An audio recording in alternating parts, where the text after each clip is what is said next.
पूनमला झोप येत नव्हती. मागच्या वर्षी तिच्या नवऱ्याचं निधन झालं होतं. तिला लग्नाचं सुख, संसाराचं सुख फक्त 1 वर्षच उपभोगता आलं होतं. नवऱ्याच्या मृत्यूनंतरसुद्धा पूनम तिच्या सासरीच राहत होती. तिचा नवरा त्याच्या आईवडिलांचा एकुलता एक मुलगा होता. तिचे सासू सासरे म्हातारे होते. पूनमचे माहेर आणि सासर दोन्ही श्रीमंत होतं. पूनम तिच्या माहेरी सगळ्यात लहान, लाडाची एकुलती एक मुलगी होती. तिचे तिन्ही भाऊ तिच्यापेक्षा मोठे होते आणि पूनम लहान असल्यामुळे घरात सगळ्यांचीच लाडकी होती. तिची 10वी झाल्यानंतर तिचे लग्न करून दिले. पूनमचा नवरा मेल्यानंतर तिचे वडील तिला माहेरी घेऊन जाण्यासाठी आले होते. पण ती माहेरी न जाता तिच्या सासू सासऱ्यांच्याच जवळ राहिली. ती तिच्या वडिलांना म्हणाली, "बाबा, तुम्हाला 3 मुलं आहेत, पण माझ्या सासू सासऱ्यांना आधार द्यायला कोणीच नाही." पूनमचे सासर एका छोट्याशा गावात होतं. गाव जास्त मोठं नव्हतं, पण त्या गावात सगळे मिळून मिसळून आनंदाने एकत्र राहत होते. तिचे सासरे गावातले सगळ्यात जास्त पैसेवाले होते. त्यामुळे गावात त्यांना खूप मोठा मान होता. ते गावचे सरपंच पण होते. डोंगरांच्या नदीच्या बाजूला गाव असल्यामुळे गावात खूप थंडी पडत असायची. आता थोड्या वेळापूर्वी पाऊस पडायचा बंद झाला होता आणि पूनम अंगावर ब्लँकेट घेऊन पडली होती. तेवढ्यात कशाचा तरी खूप मोठा आवाज तिला ऐकू आला. ती दचकली. तशी ती बेडवरून खाली उतरली. अंगावर शाल घेऊन खोलीतून बाहेर आली आणि सासू सासऱ्यांच्या खोलीत गेली. तर तिचे सासू सासरे पण त्या आवाजामुळे जागे झाले होते. तिचे सासरे अंगात स्वेटर घालून, हातात टॉर्च आणि काठी घेऊन घरातून बाहेर निघाले होते.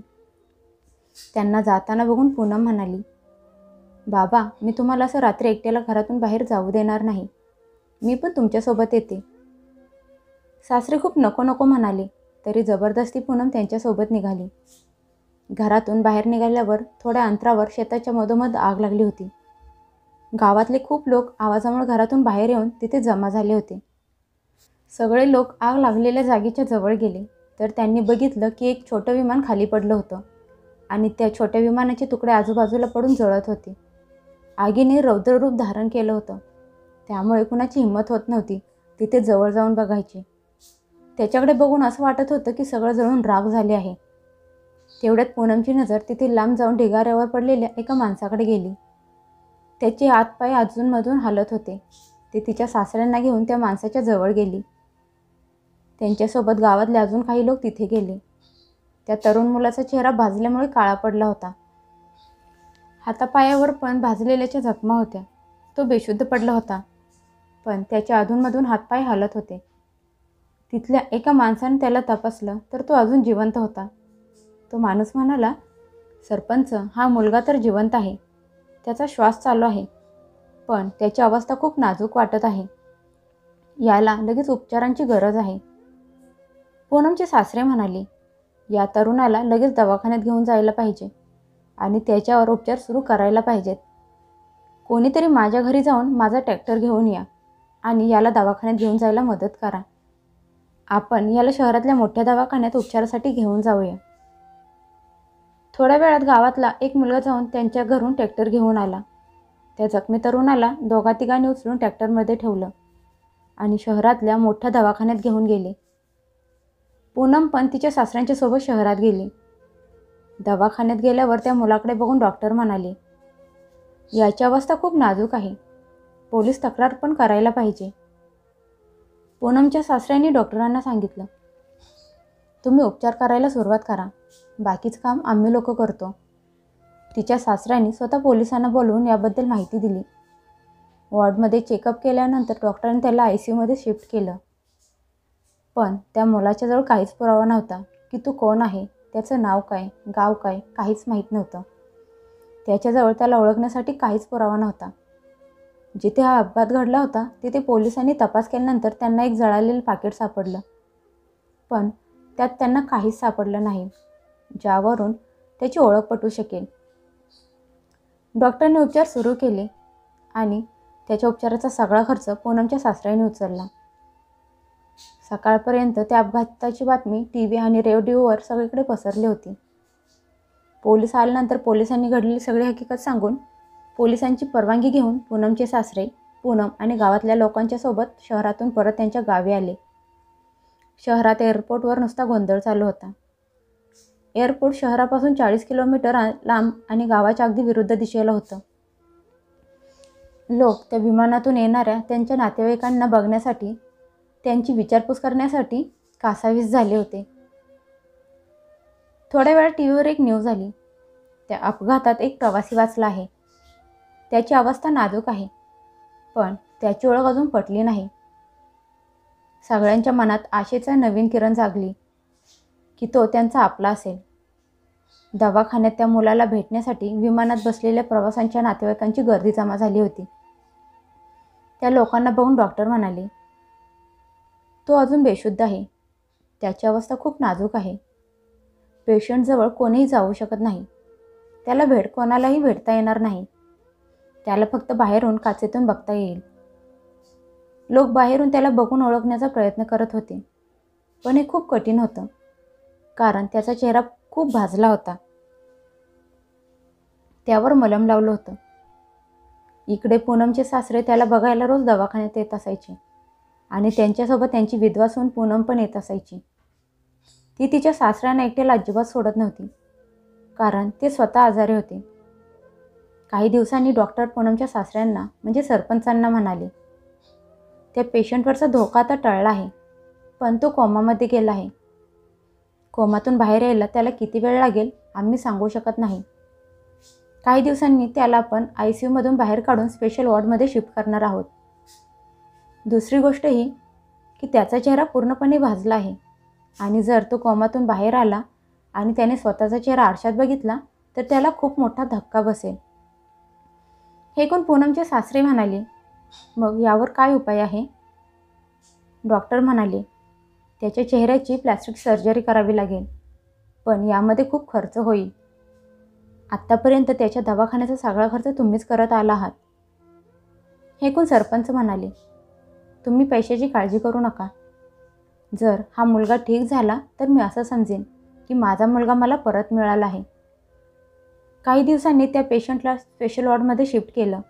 तिथे त्या पेशंटची काळजी तर दिवसभर पूनम घेत असायची, पण रात्री तिच्या सासऱ्यांच्या सांगण्यावरून गावातले कोणी ना कोणी त्याची काळजी घ्यायला थांबत असायचं. जवळजवळ 3 महिन्यांनी त्या पेशंटची प्लॅस्टिक सर्जरी पण झाली. त्या मुलाला नवीन चेहरा मिळाला होता. या काळात पूनमच्या सासऱ्यांना ट्रॅक्टरच्या ट्रॉलीमध्ये एक पट्टा मिळाला, ज्यामध्ये त्या तरुण मुलाला अपघातानंतर दवाखान्यात घेऊन गेले होते. बहुतेक गावातल्या कोणीच तरी त्याला आराम मिळण्यासाठी तो पट्टा काढून बाजूला कोपऱ्यात ठेवला होता. त्यावर कुणाचीही नजर पडली नव्हती. त्या पट्ट्यावर 2 शब्द कोरलेले होते, RK. त्यांना असं वाटलं की या पुराव्यामुळे त्या मुलाला त्याची ओळख मिळू शकते. याची बातमी त्याने लगेच पोलिसांना दिली. मग पोलिसांनी ती बातमी TV आणि रेडिओवर दाखवायला सुरुवात केली. बातमी मिळाल्यानंतर दुसऱ्या दिवशी एक म्हातारे जोडपं त्या मुलाला बघायला दवाखान्यात आले. त्यांचा शहरात खूप मोठा बिझनेस होता, पण चेहरा बदलल्यामुळे ते त्या मुलाला ओळखू शकले नाहीत. तो पुरावा पण पोलिसांना दिला गेला होता. तिथे त्या दोघांनी पूनमला त्या मुलाची मन लावून सेवा करताना बघितलं. ते दोघे दवाखान्यातून सरळ पोलीस ठाण्यात गेले. त्यांनी तो पट्टा बघितला आणि म्हणाले, असाच एक पट्टा आमच्या मुलाजवळ पण होता, ज्यावर RK लिहिलं होतं. असाच पट्टा त्यांच्या मुलाने जाणून बुजून खरेदी केला होता, कारण त्यावर लिहिलेले अक्षर त्याच्या आणि त्याच्या मित्राच्या नावाशी मिळत होतं. त्यांच्या मुलाचं नाव राहुल आणि त्याच्या मित्राचं नाव केदार. तरी पण जोपर्यंत मनाची संतुष्टी होत नाही तोपर्यंत त्यांना त्याला मुलगा मानायला ठीक वाटत नव्हतं. सगळी चौकशी करून ते दोघे त्यांच्या घरी परत गेले. पण पूनमच्या सासऱ्यांचं मन सांगत होतं की हा त्या बिझनेसमॅनचा मुलगा राहुलच असणार. असं करता करता अजून 1 महिना निघून गेला.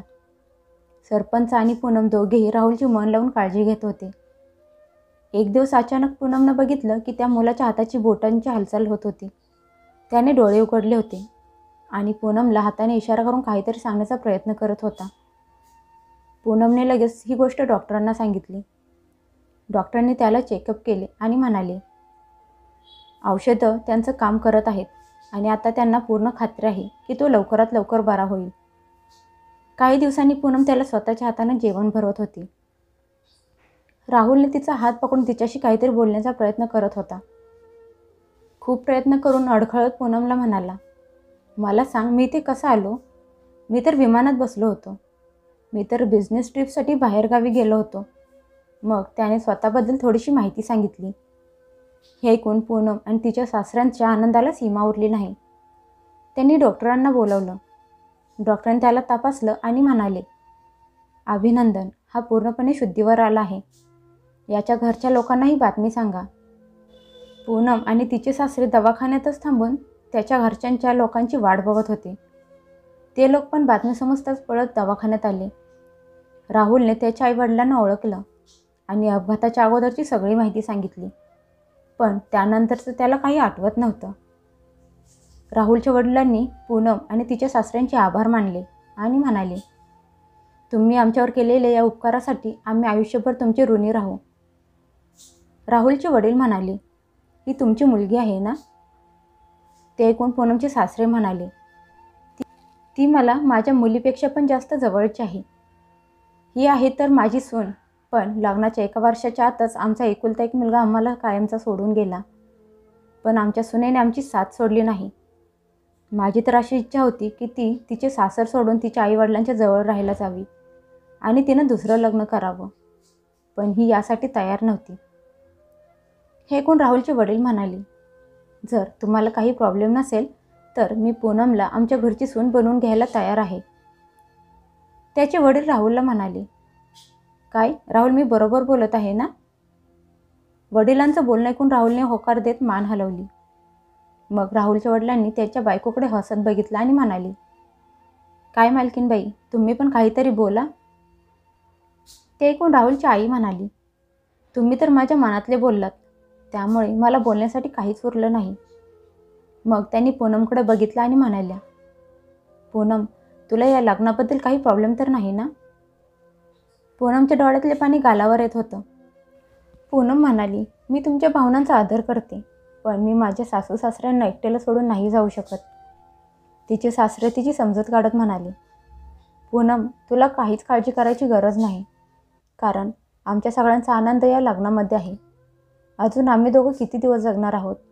आता आमचं वय झालं आहे आणि तुझं अख्खं आयुष्य तुझ्या समोर पडलं आहे. राहुलचे वडील सरपंचांच्या होला हो देत म्हणाले, पूनम, लग्न झाल्यानंतर तुला जेव्हा हवं तेव्हा तू इथे राहायला, त्यांना भेटायला येऊ शकतेस. पूनम राहुलच्या वडिलांना म्हणाली, तुम्ही राहुलचे जन्मदाते वडील आहात आणि माझ्या बाबांनी राहुलला दुसऱ्यांदा जन्म दिला आहे. मग याचे पण काही कर्तव्य बनते माझ्या बाबांच्याबद्दल. हे ऐकून राहुलचे वडील म्हणाले, मला तुझं बोलणं योग्य वाटतं आणि राहुलला पण याची जाणीव आहे. माझ्या मुलाला 2 वडिलांचे आणि 2 आयांचे प्रेम मिळणार आहे. राहुल सरपंचांची तेवढीच काळजी घेईल जेवढी तो आमच्या दोघांची घेतो. पूनम आणि राहुल दोघं एकमेकांकडे बघत होते. त्या लोकांचं बोलणं ऐकून ते खुश होते. त्या दिवशी सगळे रात्रभर दवाखान्यात थांबले होते. पूनमच्या माहेरी पण तिच्या सासऱ्यांनी आनंदाची बातमी सांगितली होती आणि सगळ्यांना हे नातं मान्य होतं. पूनमच्या सासऱ्यांनी त्यांच्या घरातूनच पूनमचे धूमधडाक्यात लग्न लावून दिलं आणि तिची पाठवणी केली. पूनम आणि तिच्या सासऱ्यांनी त्या अपघातात वाचलेल्या त्या मुलाची निस्वार्थ मनाने सेवा केली, त्याची काळजी घेतली आणि त्याच्या याच निस्वार्थ सेवेचे फळ राहुलच्या रूपात, पूनमच्या सासऱ्यांना मुलाच्या रूपात, तर पूनमला तिच्या नवऱ्याच्या रूपात देवानं दिलं होतं.